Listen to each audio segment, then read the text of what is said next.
اس ریت پہ تیمم کیا جس میں علی اکبر کا خون مل گیا تھا، جس ریت پہ ابھی جنازے پڑے ہوئے تھے، اور اللہ کی بارگاہ میں اندھیرے میں کھڑی ہو گئی۔ لیکن کیا بی بی نے یہ جملے فرمائے ہوں گے یا نہیں؟ میرا اللہ آج علی کی بیٹی کی مجبوری بن گئی ہے، میں عالمہ غیر معلمہ ہوں، مجھے پتا ہے کہ ایک بی بی کی اس وقت تک نماز نہیں ہوتی جب تک اس کے سر پہ چادر نہ ہو، لیکن میرا اللہ میری آج رات مجبوری ہے، میرے بھائی کا قاتل میری چادر لٹ کے لے گیا، آج اس لیے بغیر چادر کے تیرے دروازے پہ آئی ہوں۔ عزادارو آؤ ایک سلام کرتے ہیں اس امام زمانہ کی طرف سے کہ جو کہتے ہیں کہ دنیا پانی روتی ہے، لیکن خود زیارت نہیہ میں فرماتے ہیں میں صبح بھی روتا ہوں، شام کو بھی روتا ہوں، لوگ پانی روتے ہیں، میں تمہارا امام خون روتا ہوں۔ عزادارو وہ خون رونے والا امام سلام کرتا ہے، سلام میرا اس رخسارے پر جس کا شمر کے تماچے سے رنگ بدلتا رہا۔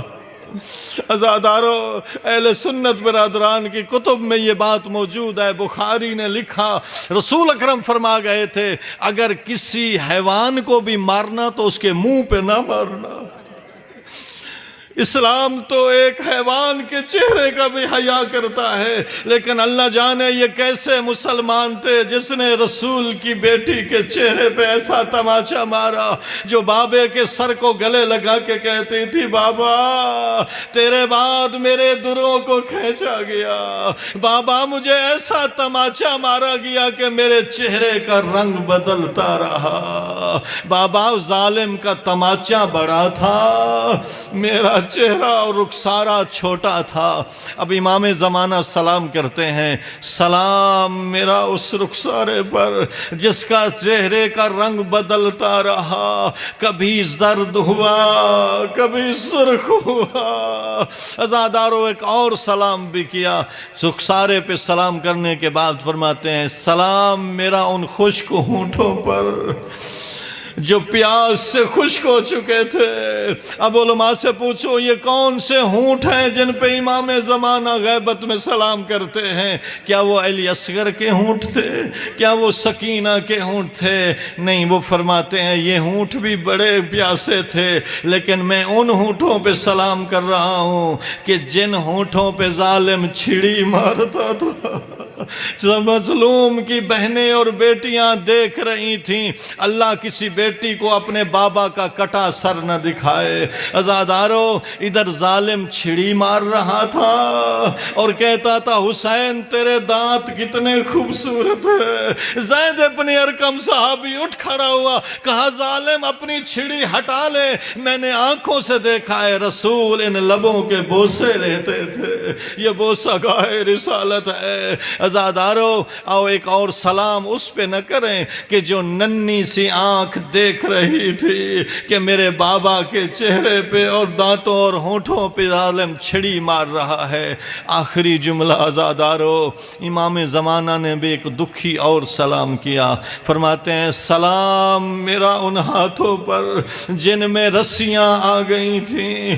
علماء سے پوچھا جاتا ہے یہ کن ہاتھوں پہ امام سلام کر رہے ہیں؟ تو امام کا علماء جواب دیتے ہیں یہ زینب کبریٰ کے ہاتھوں پہ سلام ہے کہ جن کی کلائیوں میں ظالموں نے رسیاں ڈال دی تھی، پس گردن بندھی ہوئی تھی زہرا کی بیٹی، اس لیے تو علماء فرماتے ہیں جب مقتل میں آئی تو اونٹ سے ایسے اتری جیسے عباس گھوڑے سے اترا تھا۔ عباس کے بازو کٹے تھے لیکن زینب کے بازو بدے ہوئے تھے۔ ایک فرق ہے، عباس مرد تھے، وہ گھوڑے کی زین سے اترے لیکن زینب اونٹ کی اونچائی سے اتری۔ نہ محرموں کا مجمع تھا، آواز آتی تھی نانا آ دیکھ بناتوں کا سبایا، تیری بیٹیوں کو قیدی بنایا گیا۔ الا لعنت اللہ علی القوم الظالمین وسیعلم الذین ظلموا ای منقلب ینقلبون۔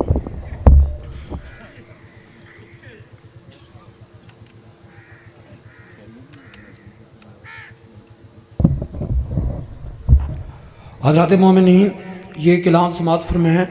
کل ایک روزہ مجلس امام حسین علیہ السلام منعقد ہوگی یہاں بستی شدین میں، جس میں ذاکر اہل بیت جناب سید عامر عباس ربانی، جناب ملک غلام عباس جپا، جناب اون صابر، جناب سید مرتضی عاشق لوٹیاں والا، جناب ملک محسن رضا تہیم صاحب، ان کے علاوہ کافی علماء و ذاکرین خطاب فرمائیں گے۔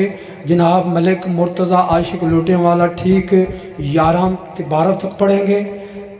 جناب ملک غلام عباس جپا وہ 12 سے 1 تک خطاب فرمائیں گے۔ اب خطاب فرمائیں گے جناب ملک محسن رضا تہیم صاحب، ان کے بعد جناب لیاقت حسین سمن دوانا۔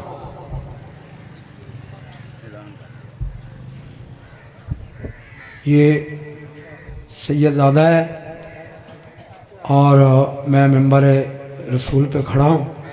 انہوں نے مجھے بار بھی کہا ہے آج شام کا میرے گھر کھانا نہیں ہے، پھک گیا ہے، تو ان کی آپ امداد فرمائیں سیدہ کا حق سمجھ کے۔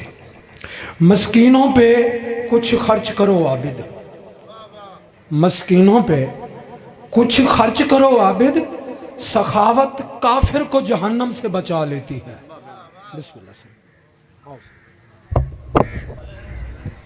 قسمت دے وچ پھر کوئی نہیں، تاپند کربل دا ڈھیر کوئی نہیں، صاف ونو تمہیں نہ سمجھے، حسان سڑے تن دیر کوئی نہیں، اللہ تعالیٰ ٹھولا منظور کرے۔ مومنہ میں سیدہ یتیمہ میرے والد سے فوت تھی گئے، شام دا ٹائم ہے، میں یتیم سید مدد کرو، کوئی مانگن خالی نہ بلاوے، شام والی سام تعالیٰ ٹھولا منظور کرے۔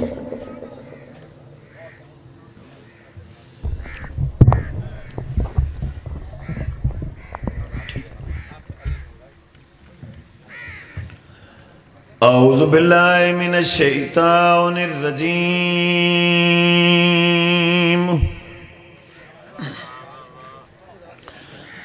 بسم اللہ الرحمن الرحیم۔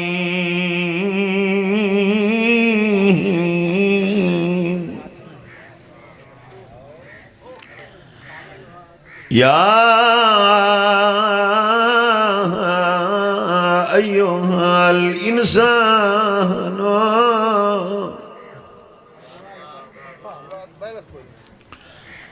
ما غرک